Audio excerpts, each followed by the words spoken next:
Yuk kita doa sebentar untuk mama mertuanya Erik gitu yang lagi stroke, mau dibawa ke Pontianak.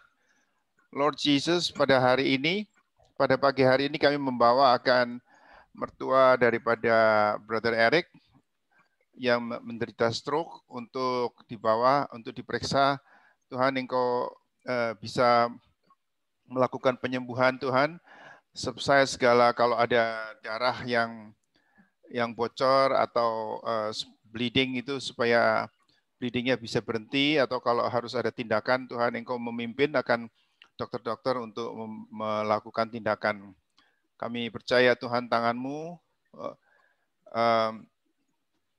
seperti firman-Mu yang mengatakan di dalam Yesaya 53, you have been chastised for our transgressions, you have been bruised for our iniquities. The curse that brought us peace was put upon you, and by your stripes, mertua daripada Brother Eric disembuhkan di dalam nama Yesus. Amin. Ya, terima kasih. Kita doakan baik-baik ya semua supaya tidak terjadi sesuatu yang besar gitu. Tapi itu mengajar kepada kita semua harus jaga makanan, jaga tekanan darah, olahraga, dan semua yang baik. Karena tubuh kita ini seperti 1 Korintus 3:16 mengatakan bahwa tubuh kita adalah bait Allah daripada Roh Kudus yang ada dalam tubuh kita. Jadi kita harus menjaga benar-benar tubuh kita ini supaya kita bisa melakukan kehendak Tuhan. Seperti beberapa daripada kita akan diutus bulan depan. Dan sungguh sangat disayangkan ada banyak yang gugur di tengah jalan, ada 8-9 yang gugur, dan itu sangat disesalkan karena tidak bisa menjaga akan tubuhnya, tidak bisa menjaga akan jadi janganlah sampai jadi perjuangan saudara, cita-cita saudara itu hanya karena kenikmatan yang hanya cuma beberapa menit saja, tetapi menghancurkan masa depan Anda semua. Ya itu aja. Terima kasih sekalian. Dr. Rebecca, silahkan. Jadi kita berdoa ya. Saya pengen kita berdoa. Suaranya kenapa ya? Kurang bagus ya di tempatnya Dr. Rebecca ya. Oke, kalau gitu saya ganti HP aja ya. Beres? Iya, betul. Sebentar, aku matiin dulu.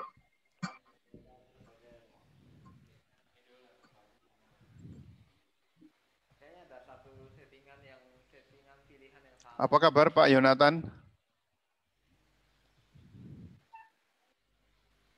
Baik-baik. Selamat datang Sarah. Ya Pak.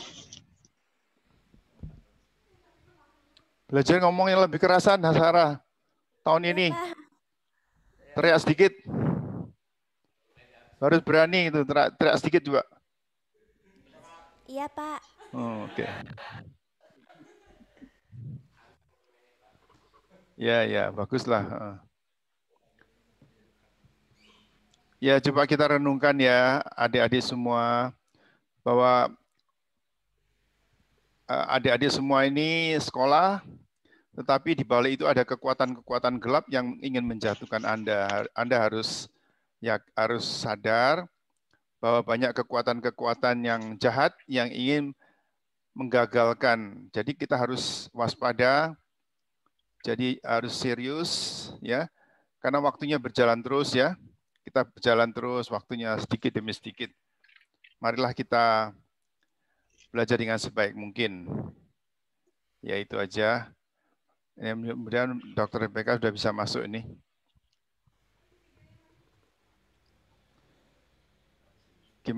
Gimana Dr. Rebecca bisa dengar suara kami? Ya, jelas. Ya, ini kok lebih jelas ya. Aneh jelas juga ya. Sebetulnya. Kalau pakai HP lebih jelas. Aneh juga seharusnya ya coba diusahakan gimana ya. Oke. Apakah ada yang perlu ditayangkan apa enggak? Enggak usah ya, silakan. Sudah. Ya, kayak kita akan dulu saya kerasin dulu supaya maksimal. Oke. Ini gambarnya jelas ya, semuanya udah jelas. Jelas. Jelas. Ya. Mari kita berdoa dulu. Tuhan, pagi hari ini kami akan belajar tentang keadaan akhir zaman akhir ini, tentang kedatanganmu yang kedua kali, tentang antrik itu, dan kami membuka hati kami, membersihkan hati kami, menjadikan hati kami tanah yang bersih, segera ditanami firman Tuhan, dan firman Tuhan itu tertanam baik dalam hati kami, akan berakar, bertumbuh, dan berbuah lebat. Dan aku menurunkan hikmat akal budi kepada setiap orang yang mendengar pada pagi hari ini, bersihkan semuanya dengan air yang hidup dalam nama Tuhan Yesus Kristus, pikiran dan hati kami semua, yang mengajar maupun yang mendengar, dan sungguh hanya firman Tuhan, hanya Roh Kudus yang berkuasa. Terima kasih ya Tuhan, biarlah apa yang hamba-Mu ajarkan ini, itu berasal dari Engkau saja, Hamba menyediakan mulut ini, dan biarlah semua yang hamba-Mu ajarkan, itu boleh menjadi berkat buat setiap orang yang mendengarnya, dan boleh semakin sungguh-sungguh mengikuti Tuhan. Terpuji dalam nama Tuhan, kami mengusir semua yang najis yang ingin mencuri firman Tuhan dari mata kami, dari telinga kami, dari pikiran kami, di dalam nama Tuhan Yesus. Dalam nama Tuhan Yesus, kami berdoa dan bersyukur. Haleluya. Amin. Amin. Amin. Di Tuhan. Kita akan menyambung pelajaran kita yang minggu kemarin. Ya, sekarang kita akan melihat, minggu kemarin kita membaca dari dari Wahyu pasal yang ke-13. Sekarang kita akan melihat Wahyu yang kemarin kita membaca dari Wahyu pasal yang 13, sekarang kita akan membaca dari Wahyu yang ke-17 ya. Ya. Oke, kita melihat Wahyu 17. Kita akan membaca Wahyu pasal 17 dimulai ayat yang ke-8. Silakan, ada yang mau baca ayat yang ke-8?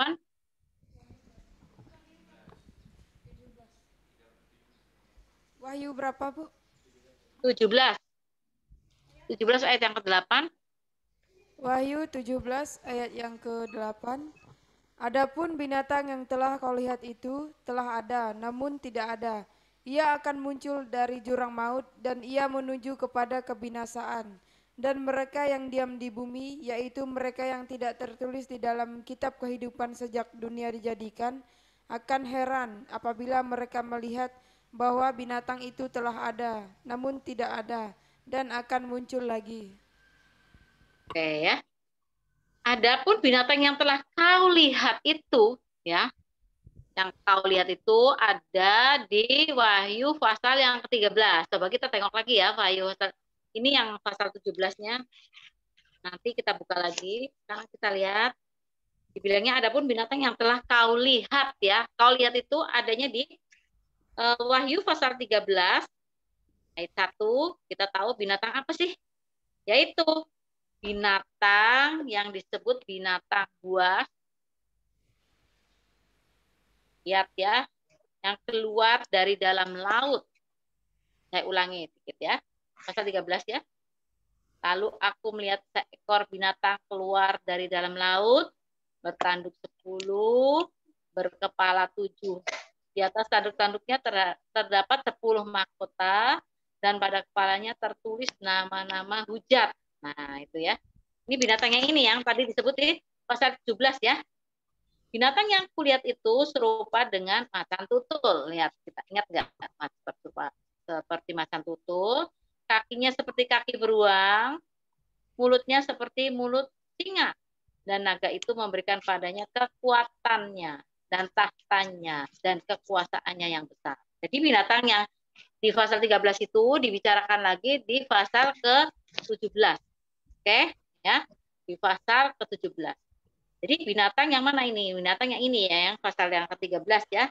Yang kakinya seperti kaki beruang, yang serupa macan tutul, mulutnya seperti mulut singa, dan seterusnya ya. Terus ada luka yang membahayakan hidupnya, tetapi sembuh, dan seluruh dunia heran, dan kemudian mengikut binatang itu. Mulutnya penuh hujat. Dan kita membaca di ayat yang kelima, dia berpuasa 42 bulan lamanya. Oke? Itu ada di Wahyu pasal yang 13 ya. Kita balik lagi ke Wahyu ke 17 tadi yang kita baca. Kalau di ayat 1 maka itu judulnya penghakiman atas Babel. Ya, penghakiman atas Babel. Dan kemudian kita melihat di sini, kalau kita lihat supaya kalian nggak bingung ya, lihat di ayat 1 dulu. Ayat 1 dulu, 17 ayat 1 saya akan bacakan sambil menerangkannya. Lalu datanglah seorang dari ketujuh malaikat yang membawa ketujuh cawan itu dan berkata padaku, mari ke sini. Aku akan menunjukkan kepadamu putusan atas pelacur besar yang duduk di tempat yang banyak airnya. Dengan dia raja-raja di bumi telah berbuat cabul dan penghuni-penghuni bumi telah mabuk oleh anggur percabulannya. Dalam roh aku dibawanya ke padang gurun dan aku melihat seorang perempuan duduk di atas seekor binatang yang merah ungu, yang penuh tertulis dengan nama-nama hujat. Binatang itu mempunyai 7 kepala dan 10 tanduk. Lihat ya, binatang itu mempunyai 7 kepala dan 10 tanduk. Kita nggak akan bicara soal perempuan dulu ini, kita akan melihat binatangnya ya. Lihat ya, ayat ke-8. Kita loncat ke ayat 8. Ini binatang yang sama tadi ya. Kepalanya 7, tanduknya ada 10. Ayat 8, adapun binatang yang telah kau lihat itu telah ada, namun tidak ada. Ia akan muncul dari jurang maut dan ia menuju kepada kebinasaan.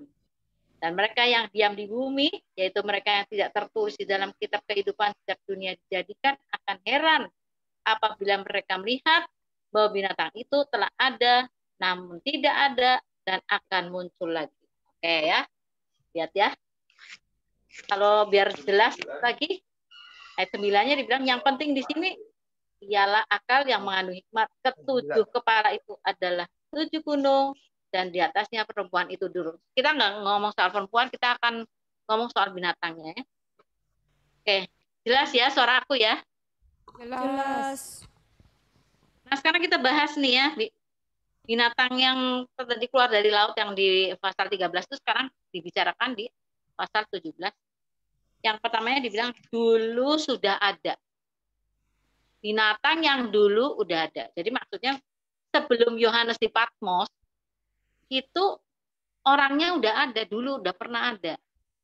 Jadi sebelum Yohanes, itu kan Yohanes yang nulis di Patmos ya. Yohanes yang dapat penglihatan. Jadi sebelum Yohanes ada di Patmos, orang itu udah ada, udah pernah lahir, gitu ya. Terus sebelum Yohanes di Patmos, artinya antikris yang itu tuh, yang disebut binatangnya itu sudah ada. Kita kemarin belajar bahwa antikristus tuh banyak banget dari zaman dulu juga sudah ada. Ada Nero, ada Hitler, segala macamnya, ada Antiochus Epiphanes, segala macam itu udah ada. Antikristus tuh setiap zaman itu ada. Tapi ada antikristus yang nanti akan ada ini, yang nanti akan yang ada hadir di zaman akhir nanti ini, yang akan diserbu oleh Yesus sendiri nantinya, itu dulu sudah pernah ada. Ya, dulu sudah pernah ada. Oke ya. Sudah pernah lahir, artinya orang itu sudah pernah lahir. Ya. Terus dibilang sekarang tidak ada, katanya. Dulu sudah ada, sekarang tidak ada. Berarti waktu Yohanes di Patmos dia tidak ada. Ya, waktu Yohanes di Patmos dia nggak ada. Artinya sekali lagi waktu Yohanes di Patmos tidak ada. Jelas ya? Aku ulang-ulang supaya kamu ngerti ya. Iya, Bu. Terus ia akan muncul dari jurang maut. Nah, ia akan muncul dari jurang maut. Jadi, waktu Yohanes di Patmos, ia ada di jurang maut. Nah, waktu Yohanes ada di Patmos, ia, antikristus itu, ada di jurang maut. Nanti ia akan muncul, keluar dari dalam laut. Tadi kita baca di Wahyu pasal 13, binatang yang keluar dari laut ya. Yang akan keluar dari laut, yaitu lautan manusia, manusia yang tidak kenal Tuhan, tetapi asalnya dari jurang maut. Nah, sekarang kita akan bicara soal jurang maut dulu. Apa sih jurang maut itu? Ya. Saya kepengen kalian dalam 1 jam ini jangan keluar-keluar lagi ya. Sebetulnya Iya, kalau mau Bu. keluar-keluar tadi sebelumnya ya. Ini soalnya penting nih. Aku ngulang-ngulangnya udah pelan-pelan sekali. Saya yakin kamu habis pelajaran ada yang lupa segala macam. Kalau kamu keluar juga pasti ada yang miss. Kamu duduk di situ aja miss kok. Saya percaya ada yang miss ya. Jadi tolong jangan keluar-keluar lagi ya. Kecuali memang sakit perut, pengen BAB terus-terusan ya. Oke ya. Jadi kalau mau pipi segala macam tadi ya. Kita cuma ngomong 1 jam. Jadi jangan keluar-keluar. Oke. Karena kita akan bicara soal jurang maut. Jurang maut. Oke. Jurang maut itu adalah lubang yang tidak terduga dalamnya. Nah, ya, jurang maut itu apa? Lubang yang tak terduga dalamnya. Dalam bahasa Yunani disebut abusos atau Hades. Abusos tulisannya abu, S-nya 2, L-O-S. Nah, dalam bahasa Yunani. Ya. Dalam bahasa Inggris itu bottomless pit. Bottomless pit. Bahasa Tulisannya Yunani apa, Bu? abusos. Abusos. A-B-U-S-S-O-S. Atau Hades. Ya, Hades. Hades. Oke. Udah, bahasa Yunani udah. Bahasa Inggrisnya itu bottomless pit. Bottomless pit nulisnya bottom, B-O-T-T-O-M L-E-S-S pit, P-I-T. Ya, itu artinya sumur tanpa dasar. Bisa nulisnya? Enggak, Bu. Enggak. Aku pelan-pelan ya. Kalau bahasa Yunaninya udah tadi, abusos. Udah, Bu. Ya, bahasa Yunaninya udah ya, abusos ya. Bahasa Inggrisnya itu tulis dulu B besar ya, B O T T ya, tinggi ya. T-nya 2, terus O, terus M, makan, M. Terus L, lari-lari ya, L. Terus E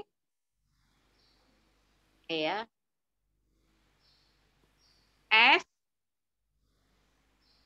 S lagi, S-nya 2. Bottomless. Begitu pasti pit. Pitnya itu P-I-T. Udah bisa nulis? Sudah, Bu. Sudah? Benar ya? Bottomless pit ya, itu artinya sumur tanpa dasar. Kalau di Perjanjian Lama itu adanya di Yesaya 38 ayat 17. Yesaya 38 ayat. Oke ya. Nah, kita akan membaca dari Lukas pasal yang ke-8 ayat ke-31. Coba kita buka dulu Lukas pasal 8 ayat 31.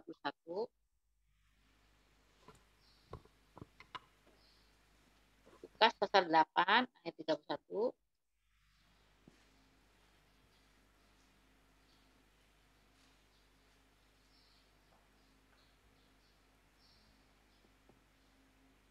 Coba ada yang membaca? Perikop itu judulnya apa? Yesus mengusir roh jahat dari orang Gerasa. Oke. Ayat 31-nya? Lalu setan-setan itu memohon kepada Yesus supaya ia jangan memerintahkan mereka masuk ke dalam jurang maut. Jurang maut ya. Jadi Iya. setan-setan itu takut waktu Tuhan Yesus datang. Mereka udah takut duluan. Kalau setan tuh kenal nggak sama Yesus? Kenal. Kenal banget. Setan tuh kenal banget sama Yesus. Ya. Kemudian setan-setan waktu melihat Yesus langsung mereka tersungkur di hadapan Yesus dan berkata dengan suara keras, "Apa urusanmu dengan aku, hai Yesus, Anak Allah yang Maha Tinggi?" Setan tahu kalau Yesus itu anak Allah yang maha tinggi. Orang malah nggak tahu, muridnya nggak tahu. Tapi setan tahu. Apa urusanmu dengan kami, hai Allah, hai Yesus, anak Allah yang maha tinggi? Dia bilang, aku memohon kepadamu supaya engkau jangan memasukkan apa tadi? Jangan menyiksa aku. Sebab ya, sebab engkau supaya engkau jangan menyiksa aku. Nah, lihat ya. Kemudian ayat 31-nya si legion itu. Coba kamu baca deh ayat 29 sampai 31. Coba 29-nya. Coba kamu yang baca. 29. Ia berkata demikian, sebab Yesus memerintahkan roh jahat itu keluar dari orang itu, karena sering roh itu menyeret-nyeret dia. Maka untuk menjaganya, ia dirantai dan dibelenggu. Tetapi ia memutuskan segala pengikat itu, dan ia dihalau oleh setan itu ke tempat yang sunyi. Dan Yesus bertanya kepadanya, siapakah namamu? Jawabnya, Legion, karena ia kerasukan banyak setan. Lalu setan-setan itu memohon kepada Yesus supaya ia jangan memerintahkan mereka masuk ke dalam jurang maut. Ya, sekali lagi ya. Jadi waktu Yesus datang, orang gila itu tersungkur depan Yesus, langsung bilang, apa urusanmu hai Yesus, anak Allah yang maha tinggi? Takutan mereka tuh. Mereka kenal Yesus. Terus mereka menyebut, tolong jangan dibuang ke jurang maut. Kalau setan tahu tuh jurang maut segala macam, tahu dia yang namanya jurang maut. Manusia tuh yang nggak tahu. Setan nggak tahu juga. Setan tahu tentang Yesus anak Allah yang maha tinggi. Manusia nggak tahu. Kalau kamu tahu nggak kalau Yesus tuh anak Allah yang maha tinggi? Tahu. Benar, tahu. Yakin? Yakin? Yakin. Nggak sama dengan manusia lainnya? Enggak. Enggaknya pelan banget. Enggak. Bingung ya? Hah? Enggak. Bingung? Enggak ya? Dia anak Allah yang maha tinggi. Dia bukan disebut anak Allah bukan karena dia anaknya Allah ya. Nanti sama orang lain bilangnya Allahnya beristri, punya anak, segala macam ya. Itu hanya sebutan. Misalnya kamu anak tangga, kamu tahu nggak anak tangga? Kalau tangga kamu tahu nggak? Tahu. Tangga untuk naik. Kalau yang namanya anak tangga yang mana? Anak tangga. Ya di tangga. Anak tangga tuh injekannya itu namanya anak tangga. Injekannya ini. Jadi bukan berarti tangganya beranak. Oke? Ya, Seperti Bu. itu ya. Ya. Jadi kenapa Yesus disebut anak Allah yang maha tinggi? Ya karena dia pernah jadi anak di dunia ini. Bukan karena dia anaknya Allah, bukan gitu. Dia itu Allah juga. Dia Tritunggal ya, dia Allah. Oke. Dan roh jahat itu tahu bahwa Yesus itu anak Allah yang maha tinggi. Murid-muridnya nggak tahu. Terus setan-setan itu juga tahu bahwa Yesus itu berkuasa membuang mereka masuk ke jurang maut. Nah, tempat apa itu jurang maut? Sampai setan aja takut masuk ke situ. Takut dia si setan. Jangan dibuang kami, jangan dikirim kami ke jurang maut. Sebab begitu Yesus bilang, aku buang kau ke jurang maut, Abusos.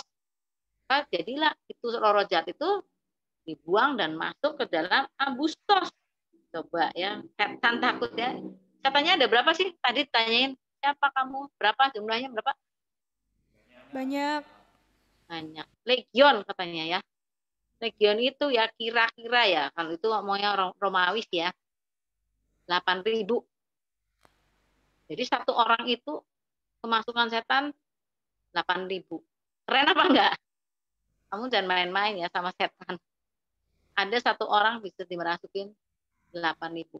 Waktu dulu saya ngajar tentang tubuh, jiwa, dan roh. Begitu kita membuka pintu untuk setan, ya kita tidak menjaga kekudusan kita, kita membuka pintu untuk setan, maka setan akan datang. Dia bisa bertujuh, dia bisa berberapa. Yang di Legion ini, yang orang gila di Gerasa ini, ngakunya Legion, banyak ya. Perkiraannya 8.000 sekian. Nggak tahu tuh ya, penafsir ada berbeda ya, tapi pokoknya dia banyak banget, ribuan. Jadi satu orang bisa berisi ribuan, sampai orang itu tidak bisa menguasai dirinya sendiri. sampai dia tinggalnya di tempat sunyi. Tempat sunyi itu mungkin di kuburan, mungkin di mana lagi ya, gitu ya. Kuburan tempatnya sunyi apa enggak? Kuburan sunyi. Kalau di tempat saya ini kadang-kadang sunyi, kadang enggak ya. Kalau di pinggirnya ada tuh rumah-rumah penduduk ya. Anak-anak kecil suka main di kuburan siang-siang. Kalau malam-malam para remaja yang suka main di kuburan. Ada tujuan, keterlaluan itu ya. Nah, seperti itu. Apalagi kuburan di tempat saya ada namanya Bawang Cina. Orang Cina itu kalau ngubur orang mati kan, orang Dayak gimana ya kalau ngubur orang mati saya juga nggak tahu. Kalau orang Cina itu kuburannya tuh bagus-bagus, ada yang dibikin kayak rumah, ada yang pakai marmer segala macam. Jadi itu buat tempat duduk-duduk sama mereka, itu buat sesuatu yang dikerjakan di waktu malam. Nah, kamu jangan niru yang kayak gitu ya. Di situ banyak setan, banyak orang mati bisa masuk situ. Ini orang gila dari Gadara, isinya 8.000 kamu bayangin. Yang 8.000 itu takut untuk dimasukkan ke jurang maut. Manusia yang nggak takut, nggak ada takutnya. Iblis saja takut masuk jurang maut. Manusia nggak takut ya. Nah, dari cerita ini, dari kisah ini dalam Lukas 8 ini tentang orang gila di Gadara, kita tahu bahwa Tuhan Yesus sanggup memasukkan memasukkan setan-setan itu ke dalam jurang maut. Sampai setannya juga takut masuk ke sana ya. Takut ya. Tuhan Yesus sanggup menutup dan memeteraikannya.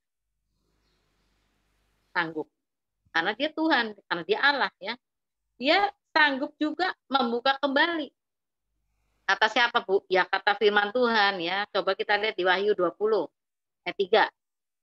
Wahyu 20 ayat 3.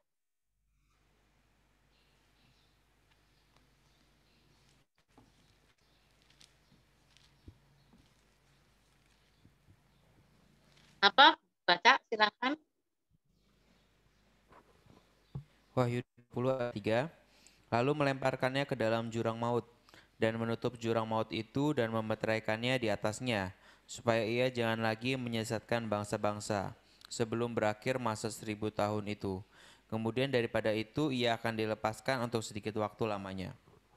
Nah, siapa tuh yang dilemparkan? Kita lihat ayat 2-nya.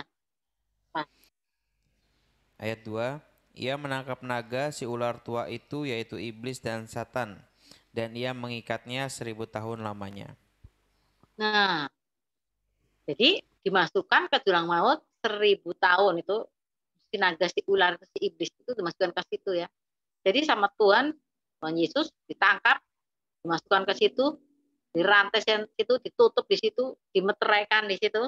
Yesus mau membukanya lagi nanti setelah 1000 tahun. Jadi Yesus itu berkuasa banget. Kita punya Yesus itu luar biasa. Kita senang banget punya Yesus. Kita bangga jadi hamba Tuhan. Kita bangga jadi hambanya Yesus yang sanggup memasukkan iblis ke dalam jurang maut 1000 tahun lamanya, memeteraikannya di situ, memasukkannya dan memeteraikannya. Dan kalau Tuhan Yesus belum bilang keluar, belum bisa keluar. Kita itu hamba Tuhan, melayani Tuhan yang luar biasa. Harusnya kita bangga. Amin. Ya, harusnya kita bangga. Kita jangan berpikir, ini cuma soal agama. Ini bukan soal agama, ini soal Yesus. Soal Yesus yang luar biasa itu, ya. Jadi dia berkuasa atas Abusos, ya, Abusos ya. Nah, kalau di terjemahan lama Abusos itu namanya alam barzah. Nah, orang Islam juga ngomongnya seperti itu ya, alam barzah. Kalau orang Dayak ngomongnya apa ya kalau alam yang kayak gitu? Pernah tahu nggak soal jurang maut kayak gini? Enggak. Enggak ya? Enggak ya? Enggak pernah dengar. Wah, itu ya. Ini ilmu baru berarti buat kamu ya, jurang maut. Dia sumur yang tanpa dasar. Kalau kamu bikin sumur ada dasarnya enggak? Ada, Bu. Ada. Hah? Udah Ada. Pernah lihat orang bikin sumur enggak? Pernah, Bu. Ada dasarnya ya? Iya. Kalau bahasa Dayaknya itu sebayan, Bu, tadi, Bu. Hah? Sempat sebayan. Jurang mautnya tuh. Oh, tempat Sebayan namanya. Oh, kan ada namanya ya. Berarti orang Dayak tahu juga ya soal jurang maut. Pinter juga ya. Nah, terus jadi kalau di terjemahan lama itu alam barzah ya. Kalau di terjemahan baru namanya jurang maut seperti itu ya. Nah, kita lihat bandingan lagi jurang maut. Di jurang maut ada apa sih? Kita lihat di Wahyu 9 ayat 2. Wahyu 9 ayat 2.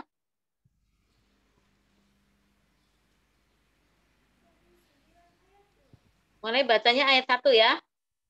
Iya, Bu. Sampai 3 deh. Oke. Sangkakala yang kelima, pasal ayat 1.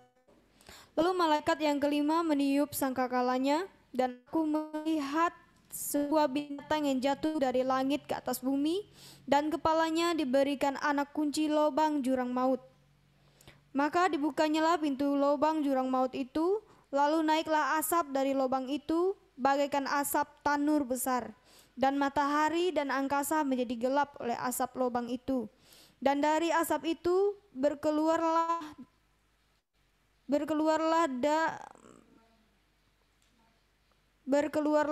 mereka diberikan kuasa sama seperti kuasa kalajengking di bumi. Berkeluaranlah belalang-belalang, ya kan? Belalangnya kok nggak dibaca tadi tuh? Belang-belang.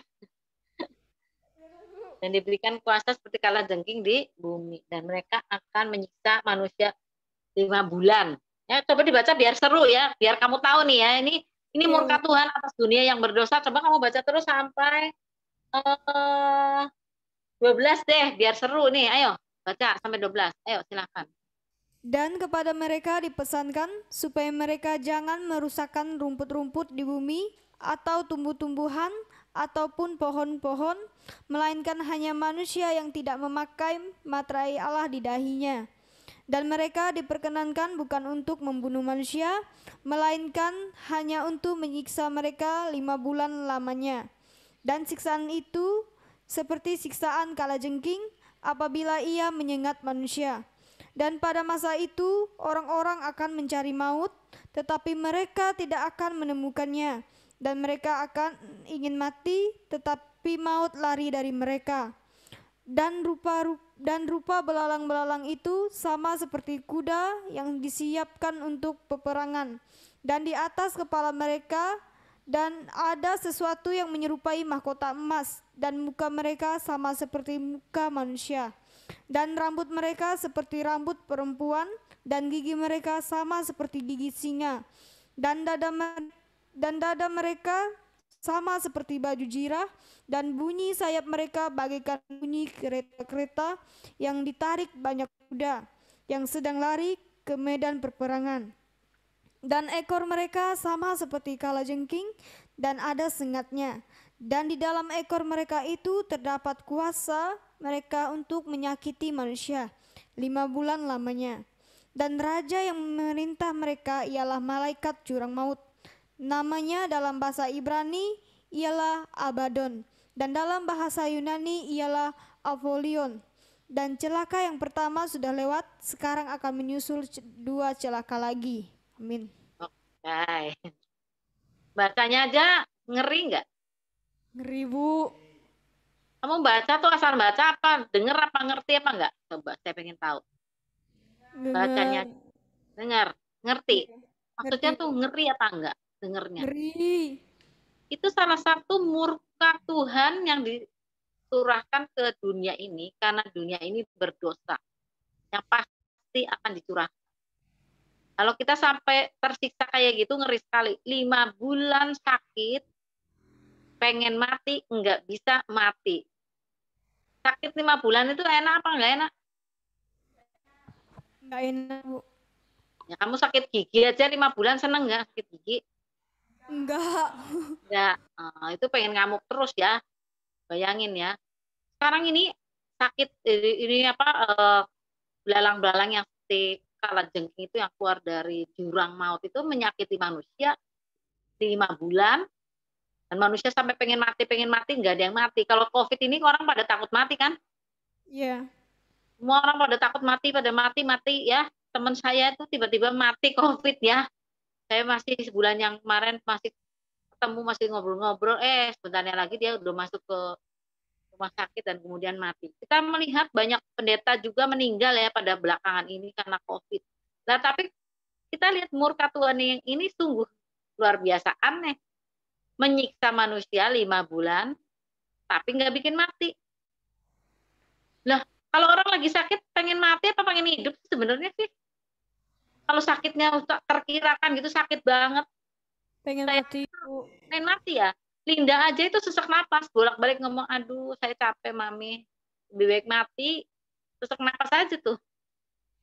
Narik napas susah begitu kata Linda ya. Wah, mending saya mati gitu ya. Orang disiksa sakitan, wow, itu sudah pengen mati terus. Ratna yang di penjara bersama dengan saya, dia sakitnya lupus. Ada 3 tahun dia sakit lupus. Dan lupus itu penyakit autoimun, dan itu menyerang syaraf sehingga orangnya tuh sakit terus, badannya tuh kesakitan terus.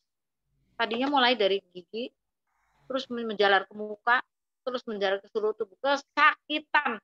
Dan yang ajaibnya itu dokter mana-mana itu nggak tahu kalau dia sakit lupus. Sampai ke Malaysia, sampai ke Siloam di Jakarta, nggak ada yang tahu. Itu dokter terkenal itu yang di Siloam itu, dokter satu tim, dokter Eka. Nggak tahu kalau dia lupus. 3 tahun. Seminggu sebelum dia meninggal baru ketahuan dia lupus. Dia sakit terus. Bolak-balik dia bilang, tante, aku pengen mati, tante, sakit banget. Tapi sebenarnya aku nggak pengen mati karena anakku nanti kalau aku mati gimana sama siapa. Tapi bolak-balik dia bilang, aduh tante, tapi nggak kuat, saya pengen mati. Bolak-balik dia ngomongnya kayak gitu. Bayangin, sakit sekali.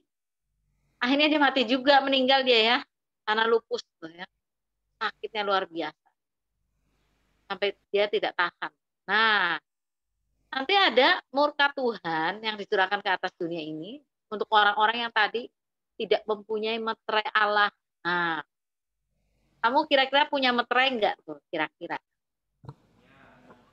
Punya. Punya. Apa Ya. sih meterai Allah tuh? Coba saya tanya ya. Walaupun saya nggak mendalam nih cerita meterai. Apa tuh meterai Allah? Roh Kudus. Nah, oh hebat, bisa ya, pinter ya kalian semua ya. Ilmunya udah hebat ini ya, ternyata ya.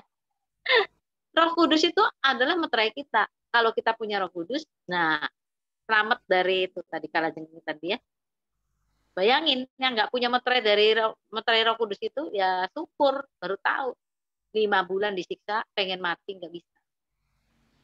Dan itu binatang itu keluar dari jurang maut seperti asap tadi dibilangnya, asap naik dari dalam abu sos dari jurang maut seperti dari tanur. Tanur itu apa? Oven besar. Tanur itu oven besar. Nah, di Markus 5 ayat 7 dibilangnya tempat siksaan, tempat siksaan. Ya, sekali lagi ya, abu sos itu oven besar ternyata, oven besar, berapi dan berasap. Waduh, seru ya.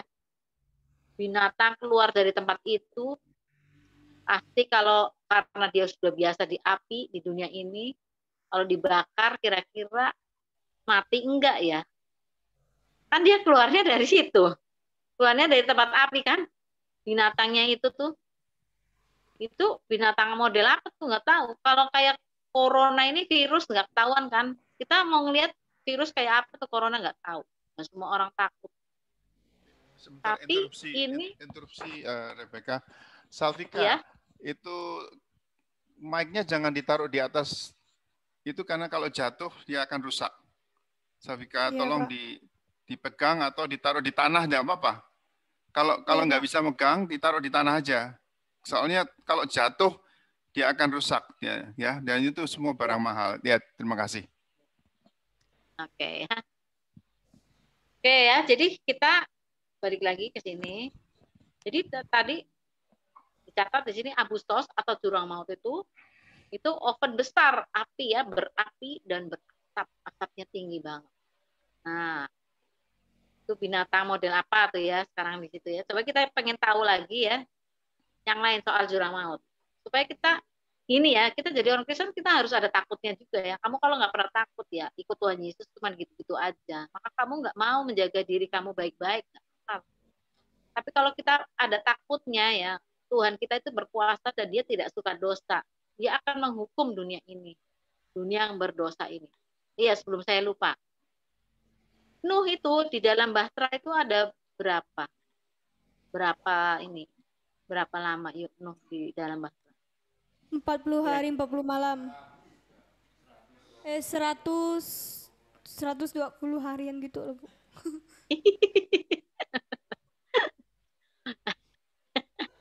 Nanti kapan-kapan kita bicara soal Nuh ya. Iya, Nuh Bu. itu, kamu catat dulu aja nanti kapan-kapan deh ya. Itu ada setahun 10 hari di dalam kapal. Ya. Tetapi ditulis di dalam Alkitab, air berkuasa di bumi itu 150 hari lamanya, setelah itu mulai surut. 150 hari air berkuasa, hujannya sih betul 40 dan 40 malam, tapi berkuasanya air itu 150 hari, kemudian dia mulai surut ya. Dan setelah kering benar itu ada 1 tahun 10 hari, 370 hari. Karena hitungan orang Yahudi itu 360 1 tahun. 370 hari. Kalau nggak percaya hitung aja sendiri ya, nanti kamu baca baik-baik ya. Kamu jangan pikir Nuh itu sebentar di perahu itu, di dalam perahu itu. Nah, nanti saya kalau cerita Nuh panjang lebar lagi nih ya. Tapi saya mau bandingkan begini. Bumi ditutupi dengan air 150 hari lamanya. Nah, kita lihat di sini. Ini kalajengking itu menyiksa manusia 5 bulan. 5 bulan sama dengan berapa hari? 150 hari. Sama. 150 hari. Makanya kamu kalau baca angka-angka di Alkitab ya, saya pesan semua angka di Alkitab itu tidak boleh diabaikan begitu saja. Itu enggak sembarangan. Itu ada artinya dan itu pokoknya itu ada artinya lah ya. Angka-angka di Alkitab itu ada artinya semua. Kamu jangan berpikir angka kayak kamu aja 1, 2, 3, 4, 5. Enggak ada angkanya. Ya, kita lihat Tuhan menghukum bumi, air berkuasa di bumi 150 hari lamanya, dan kemudian ini ada kalajengking yang seperti belalang yang seperti kalajengking kuasanya menyiksa manusia di bumi yang tidak bermeterai 150 hari lama. Oke ya. Sekarang kita harus tahu lagi gimana sih ini Abu Sos ini jurang maut, catatannya di mana lagi? Apa kata Tuhan Yesus? Kita lihat di Lukas 16. Ini Tuhan Yesus yang ngomongnya, Lukas 16.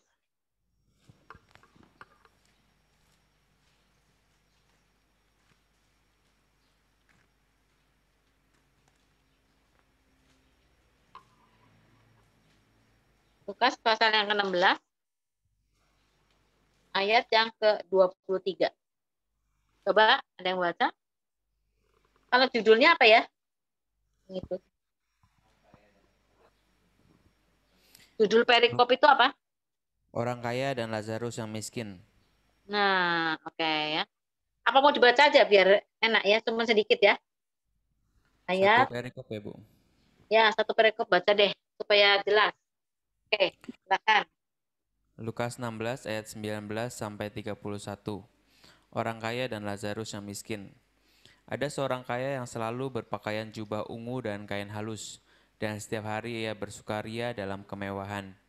Dan ada seorang pengemis bernama Lazarus, badannya penuh dengan borok, berbaring dekat pintu rumah orang kaya itu, dan ingin menghilangkan laparnya dengan apa yang jatuh dari meja orang kaya itu. Malahan anjing-anjing datang dan menjilat boroknya. Kemudian matilah orang miskin itu, lalu dibawa oleh malaikat-malaikat ke pangkuan Abraham. Orang kaya itu juga mati, lalu dikubur. Dan sementara ia menderita sengsara di alam maut, ia memandang ke atas. Dan dari jauh dilihatnya Abraham dan Lazarus duduk di pangkuannya. Lalu ia berseru, katanya, "Bapa Abraham, kasihanilah aku. Suruhlah Lazarus supaya ia mencelupkan ujung jarinya ke dalam air dan menyejukkan lidahku, sebab aku sangat kesakitan dalam nyala api ini."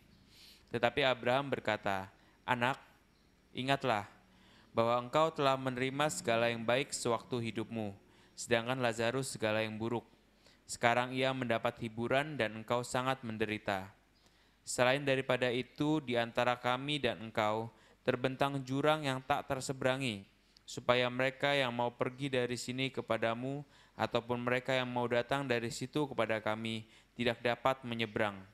Kata orang itu, kalau demikian, aku minta kepadamu, Bapa, supaya engkau menyuruh dia ke rumah ayahku, sebab masih ada 5 orang saudaraku, supaya ia memperingati mereka dengan sungguh-sungguh, agar mereka jangan masuk kelak ke dalam tempat penderitaan ini.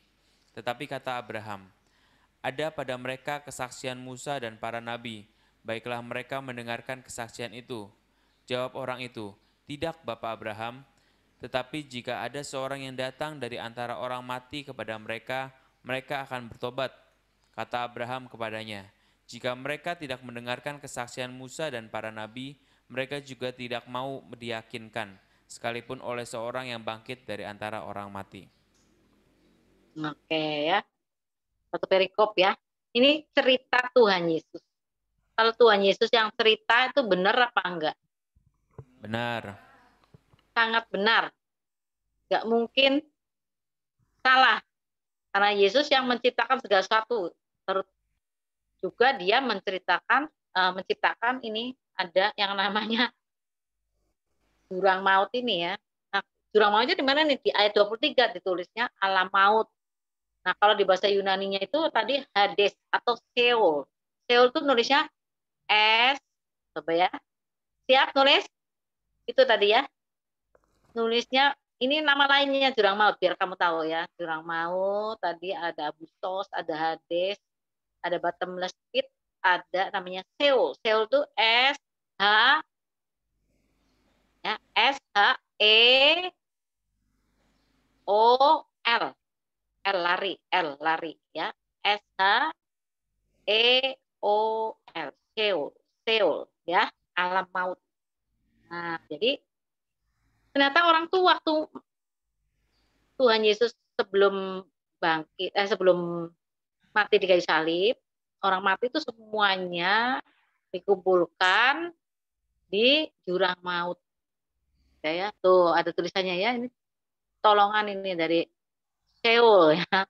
Abyssos, nah ini tulisannya Abyssos ya, B-nya pakai Y ya. D seperti ini ya. Nah, oke, ini luar biasa nih ya. Sudah dituliskan di bantuan nih dari Carla, dari Pak Yonatan, Pak David nih. Nah, bersyukur ya. Oke, kita bisa nulis yang benar. Sheol itu jurang maut sama aja. Nah, dulu waktu Yesus, dengarkan baik-baik ya, serius ya. Dulu sebelum Yesus itu mati di kayu salib, semua orang mati itu masuk ke Sheol, ke alam maut, Sheol. Nah, tapi di sana ternyata ada tempat yang berapi dan ada tempat yang tidak berapi. Namanya pangkuan Abraham. Itu kata Yesus. Jadi waktu Lazarus mati, dia masuk sih ke jurang maut, itu masuk ke Sheol, tapi dia di pangkuan Abraham. Jadi di situ ada Abraham. Siapa lagi kira-kira? Yang ada di situ siapa kira-kira sebelum Yesus? Daud. Dan Abraham. Ada? Daud. Siapa? Daud ada. Siapa lagi? Yakub, ada Yusuf, yang pasti masuk-masuk di situ ya. Ya, itu ada di situ semua. Habil ada nggak Habil? Ada. Habil ya. Ayub, kira-kira ada nggak Ayub? Ada. Daniel sendiri, Daniel ada nggak? Ada. Nah itu ada di situ. Kalau Yohanes Pembaptis ada nggak? Nggak ada. Masa? Ada. Hah? Ada. Yohanes Pembaptis juga ada di situ. Dikumpulin di situ sebelum Yesus mati. Itu di situ semua ya. Maka ada satu tempat namanya pangkuan Abraham, itu nggak berapi. Satu tempatnya lagi berapi. Orang kaya ini mati dan dia masuk ke tempat berapi. Yang hebatnya dua tempat ini terpisah, ada jurang yang dari tempat berapi nggak bisa ke pangkuan Abraham, yang dari pangkuan Abraham nggak bisa ke tempat berapi, tapi mereka bisa ngobrol. Ya, kamu bayangkan deh, orang kaya ini melihat ke atas, oh ada atasnya, ternyata ada bagian atasnya. Di situ ada, dia lihat Lazarus duduk di pangkuan Abraham. Dia bilang, tolong Bapak Abraham, suruhlah si Lazarus itu mencelupkan tangannya, jarinya ke air. Saya haus banget. Berarti di jurang maut itu nggak ada air. Semuanya rebusan, dibakar sama api, air nggak ada. Kamu kalau nyemplung ke situ, ke jurang maut, ya itu salah sendiri, ya. Makanya kamu harus ingat ya, kita ikut Tuhan Yesus itu udah benar. Tuhan Yesus itu Tuhan yang sejati, jangan ditinggal, jangan sampai kita menjual Tuhan Yesus demi apapun. Entah harta, entah laki-laki, entah wanita, entah apa tuh jangan sampai. Sebab kita bisa nyampe masuk ke jurang maut tuh nggak ada air, bayangin ya. Yang senangnya ngerokok di situ, boro-boro mau ngerokok, rokoknya udah habis duluan sama api. Bener nggak? Ya. Kalau yang senangnya ngerokok pengen ke pangkuan Abraham, mau apa? Ngoreknya pakai apa coba di sana ya? Kudu ngambil dulu ke jurang maut baru tahu nanti ya. Saya kasih tahu nih. Jadi kamu hati-hati dengan tadi ya, jaga tubuh segala, benar-benar Tuhan kita itu sudah Tuhan yang sejati, Tuhan yang benar. Kalau kita sampai salah, nggak ngiring dia sampai kita mati, sampai kita berakhir hidup ini, wow, kita masuk jurang maut. Orang kaya ini ternyata ada di Seoul, di jurang maut, ada di situ dia, panasan, api-api semua. Dan dia kemudian ngomong, minta air setitik aja nggak ada di Seoul itu. Bayangin kamu panasnya kayak apa. Belakangan ini udara di rumah saya nggak tahu tuh di situ panas banget luar biasa panas banget, sampai nggak tahan ya, keringetan lagi. Wah, saya sampai sering bilang gini, jangan punya cita-cita masuk ke neraka, masuk ke jurang maut itu jangan sampai. Wih, itu panasnya kayak apa gitu ya. Nah, kemudian kita lihat di sana itu ada dua seperti itu. Nah, kemudian Yesus ketika mati di kayu salib, tadi siapa malaikat jurang maut namanya?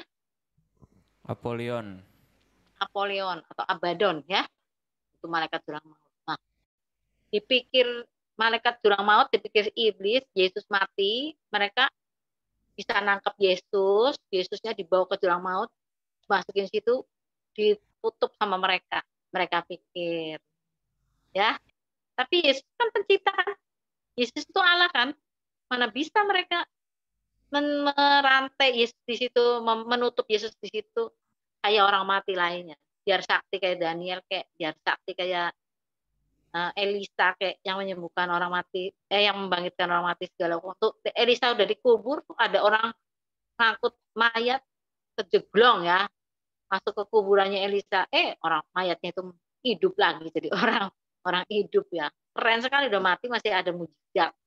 Tapi tetap dia mati ada di jurang maut itu. Nah, pikirnya si iblis, dia bisa bawa Yesus taruh di situ. Ternyata Yesus malah memang masuk ke situ, tapi dia ambil kunci jurang maut itu dari malaikat tadi yang namanya Apollyon ke Abaddon. Kemudian dia justru melepaskan para tawanan yang itu, yang tadi, yang pangkuan Abraham ya, bukan yang di api-api ya, yang di pangkuan Abraham, dia lepaskan sama Yesus semua, dibawa, dipindah ke satu tempat namanya Firdaus. Nah, ini Firdaus ini bukan surga gitu ya, bukan, lain, beda lagi nih.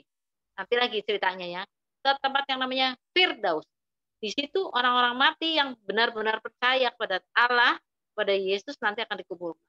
Dari mana, Bu? Kok tahu Firdaus? Nah, itu ada waktu Tuhan Yesus di kayu salib. Waktu Tuhan Yesus di kayu salib, itu ada penjahat yang ngolok-ngolok Tuhan Yesus. Dua ya, kanan kiri. Waktu diolok-olok kayak gitu, Tuhan Yesus diam aja. Diam aja. Tapi ketika salah satu penjahat bilang, Yesus, teman, dia negor temannya dulu. Kamu tahu nggak, kita ini disalib itu gara-gara salahnya kita sendiri. Orang ini nggak ada salahnya apapun juga. Lihat, mungkin itu sih penjahat salah satu itu sadar. Begitu lihat orang di sekeliling ini kok, dan lihat Yesus kok, ini kok diolok-olok kayak gitu kok nggak marah, nggak apa ya. Sementara orang lain tuh kalau disalib tuh mungkin tumpah serapa, mungkin ngamuk, ini kok enggak. Maka dia bilang, ini pasti orang benar. Maka dia bilang sama Yesus, Yesus, ingat aku ya, kalau nanti engkau ada di sana ya, di kerajaanmu ya, Maka Yesus bilang, hari ini juga engkau akan bersama-sama dengan aku di Firdaus. Itu penjahat yang pertama nyampe di Firdaus itu. Ya, mungkin sebelum Tuhan Yesus mengangkut orang-orang di jurang maut, dia sudah nyampe duluan. Mungkin juga pokoknya dari zaman perjanjian baru itu dia penghuni pertama ya, masuk ke Firdaus bersama-sama dengan Daniel, bersama-sama dengan Abraham, Ishak, Yakub, dan yang lain-lainnya. Nah, sejak Yesus memindahkan orang-orang mati yang ada di Agustos tuh, yang di bagian pangkuan Abraham itu ke Firdaus, sejak saat itu, semua orang mati yang percaya kepada Kristus, termasuk kita kalau mati saat ini sebelum Tuhan Yesus datang, kita akan dibawanya ke Firdaus, bukan ke Agustos, bukan ke Seol, bukan ke jurang maut. Oke? Jelas apa enggak? Jelas. Jelas? Jelas ya. Jadi kita nggak nyampe situ lagi, nggak sampai ke jurang maut, walaupun tempatnya enak, tapi tetap di jurang maut ya, dan dijaga sama malaikat maut. Namanya tadi apa? Abaddon atau Apollyon. Nah, seperti itu. Jadi sejak saat itu, sejak Yesus memindahkan orang-orang mati yang di pangkuan Abraham itu ke Firdaus, maka Agustos, jurang maut itu, Seol itu sekarang isinya hanya orang jahat saja dan iblis-iblis yang masuk di situ. Ya, termasuk tadi ada binatang apa tadi, belalang-belalang. Bayangin tuh belalang-belalang tuh ngapain tuh di situ, barangkali dia nyiksa juga ya. Karena kan kata Tuhan Yesus di Markus pasal yang 10, dan sampai kamu masuk ke situ, karena di situ apinya nggak mati-mati, ulatnya nggak mati-mati. Lah kamu bayangin ada ulat di api nggak mati. Kamu suka mainan ulat nggak? Enggak. Kurang main berarti. Saya dulu kecil suka main ulat. Itu yang di daun apa pisang tuh yang gundung tuh. Tahu nggak ya daun pisang? Daun pisangnya dibuka, dicutik ya ulatnya, keluarin ya. Saya mainin ya. Saya pernah makan ulat juga. Ada ulat di pohon turi.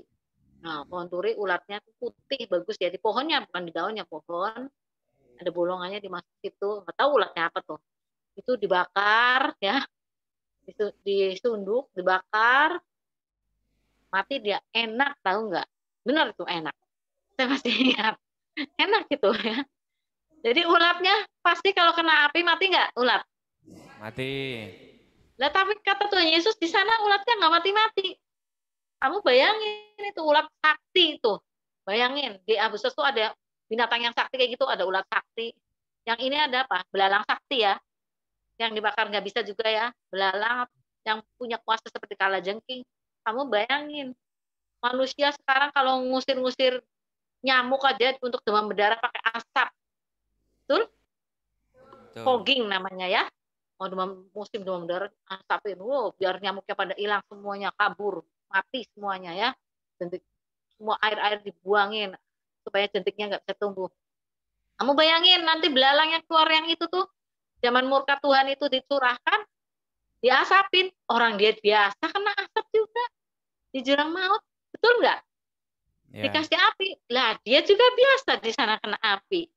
Jadi kamu bayangkan, dan itu akan menyiksa manusia 150 hari. Nah, manusia yang tidak punya meterai. Beruntunglah kamu yang punya meterai. Coba kamu ngomong, saya beruntung punya meterai. Saya beruntung punya meterai. Apa meterainya? Roh Kudus. Keren. Terus dapatnya Roh Kudus gimana caranya dapat Roh Kudus? Percaya pada Yesus. Percaya pada Yesus. Bukan hanya percaya, mengaku Yesus. Meminta Yesus masuk ke dalam hati kita. Sudah pernah minta belum? Sudah. Pakai mulut apa pakai hati? Dan mulut dua-dua. Nah iya nggak bisa. Hati doang nggak bisa. Mulut doang nggak bisa. Harus pakai mulut dan hati. Ya, ada di Roma 10 ayat 9. Kamu baca sendiri ya. Harus dua-duanya, mulut dan hati. Kalau mulut kamu nggak pernah ngaku, cuman hati, ya nggak kepake. Karena pintu hati itu mulut. Nih, mulut kita. Betul nggak pintu hati itu mulut? Ya. Betul. Kamu kalau marah, keluarnya kemana? Dari mana? Mulut. Kalau buka rahasia di hati, keluarnya dari mana lagi? Mulut lagi, mulut itu pintu hati. Makanya kalau mau menerima Yesus, Tuhan masuklah dalam hatiku pakai mulut ya. Oke ya. Nah, jadi kalau kamu melihat nih, ini untuk ayat terakhir ya, kita lihat Tuhan Yesus benar nih. Benar nggak tuh masuk ke memindahkan orang-orang. Kita lihat di Efesus 4 ayat 8 sampai 10. Efesus 4 ya.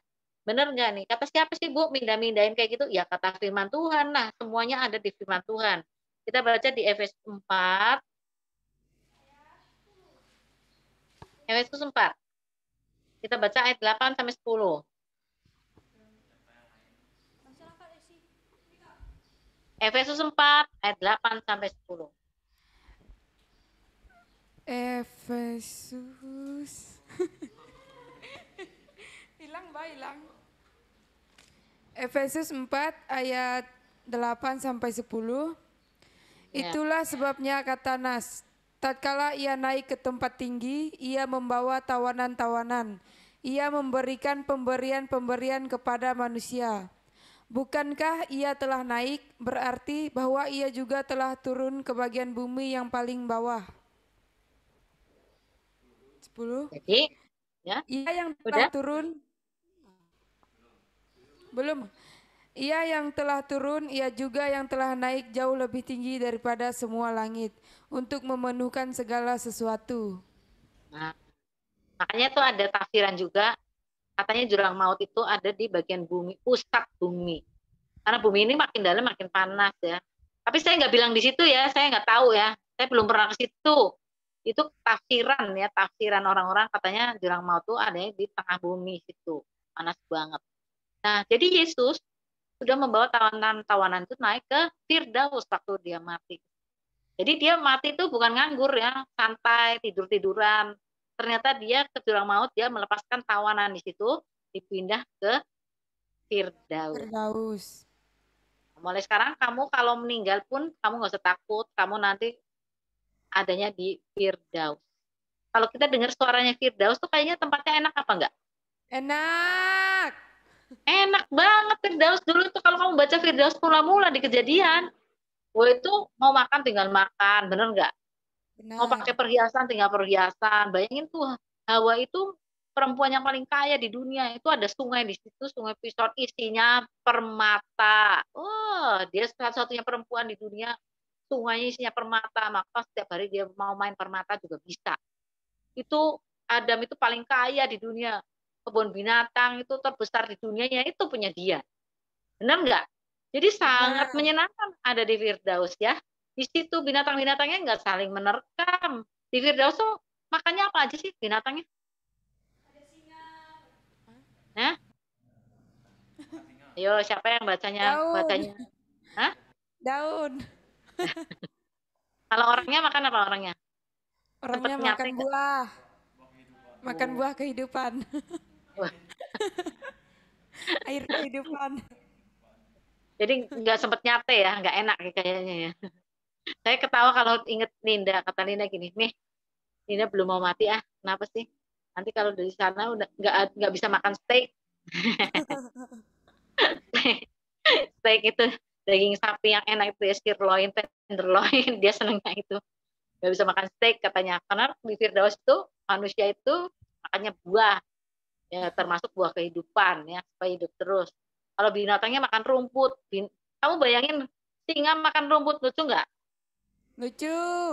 Lucu, benar-benar lucu. Kita bisa main sama singa gitu ya. Kita nggak ada takut ya sama harimau ya. Kemarin saya dapat WA ya, ada video WA tuh monyet lagi main-main itu ada di tengahnya tuh ditutuplah patung harimau.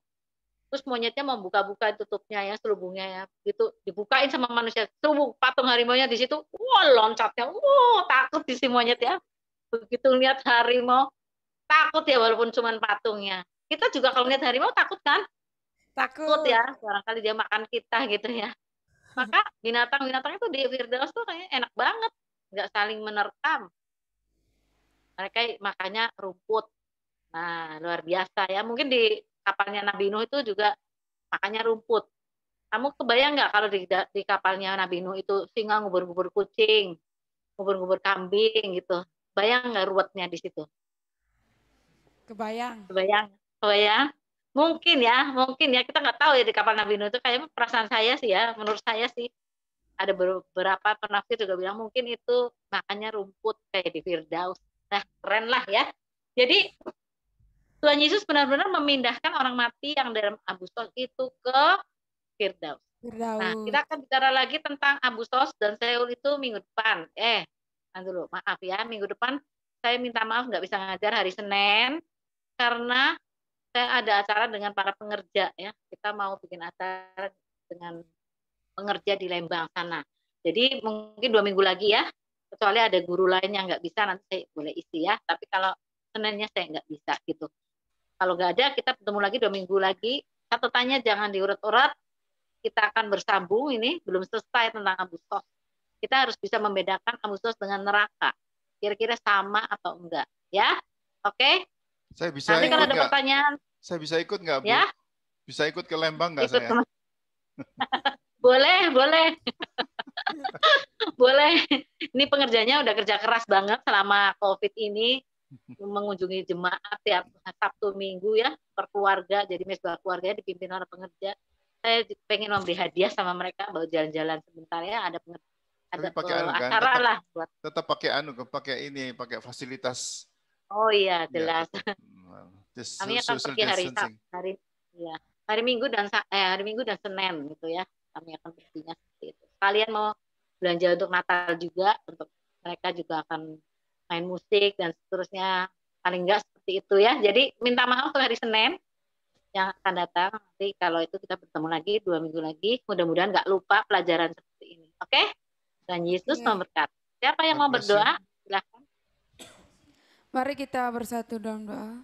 Tuhan Allah Bapa kami yang bertata dalam kerajaan surga, terima kasih Tuhan atas penyertaan-Mu sehingga kami bisa belajar Tuhan dan kami menerima pelajaran tentang akhir zaman Tuhan. Biar Engkau berkati kami agar kami tetap berjaga-jaga Tuhan, dan Kau berkati Tuhan Ibu Rebeka yang telah menyampaikan tentang firman-Mu Tuhan. Kau berkati setiap pelayanannya yang ada Tuhan, dan terima kasih Tuhan Kau telah menyertai pelajaran kami. Dalam nama Tuhan Yesus kami berdoa mengucap syukur. Haleluya, amin. Amin. Tuhan, sampai jumpa. Terima kasih. Selamat beristirahat atau sebetulnya nggak beristirahat sih, retreat di Lembang ya. God bless you. Betul. Bye bye. Bless you. Bye bye.